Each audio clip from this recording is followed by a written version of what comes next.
জোর করে দেহ ব্যবসায় বাধ্য করা হচ্ছে বাংলাদেশি তরুণীদের।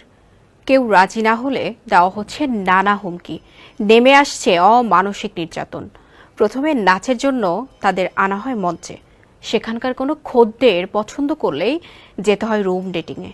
রাজি না হলে যৌন উত্তেজক বা নেশা জাতীয় খাবার খাওয়ানো হয়। হাত পা বেঁধে বিবস্ত্র করে ভিডিও ধারণ করে ওই ভিডিও দেশে পরিবারের কাছে পাঠিয়ে দেওয়ার হুমকি দেওয়া হয়। এভাবে অনৈতিক কাজে বাধ্য হচ্ছে দুবাইয়ে যাওয়া তরুণীরা। রাত মানেই তাদের কাছে হতাশা আর কষ্টের, অথচ বহু আশা আর স্বপ্ন নিয়ে দুবাইয়ে গিয়েছিলেন তারা। মাহমুদ সোহেলের রিপোর্টে বিস্তারিত। স্যান্ডেলিনা সো, রূপচর্চায় আভিজাত্য। মঞ্চে নাচের কথা বলে দুবাইতে আনা হয়েছে 20 থেকে 25 বছর বয়সী এসব বাংলাদেশি তরুণীদের। এসেই ফেসে গেছেন তারা। কেউ কেউ অতি লোভেও গিয়েছেন দুবাইতে, আটকা পড়েছেন অন্ধকার জগতে। শাকের করাতে পড়েছেন তারা, না পারছেন সইতে, না পারছেন দেশে ফিরতে। এই অন্ধকার জগতে হতাশাই এখন তাদের নিত্যসঙ্গী। প্রায় 1500 বাংলাদেশি তরুণী এখন দুবাইয়ের ধনীদের লালসার বস্তুতে পরিণত হয়েছে।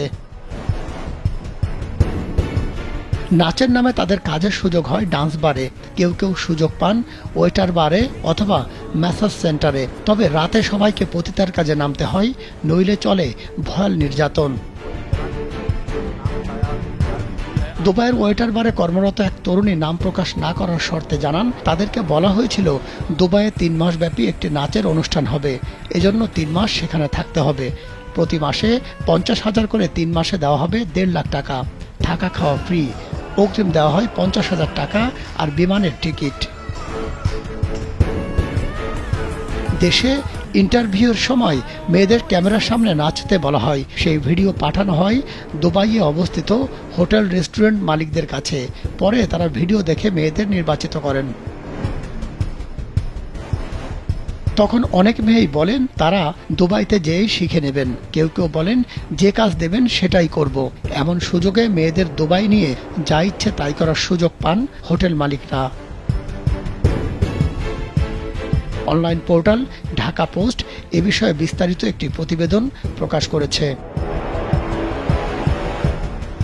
মাহমুদ সোহেল, কালবেলা।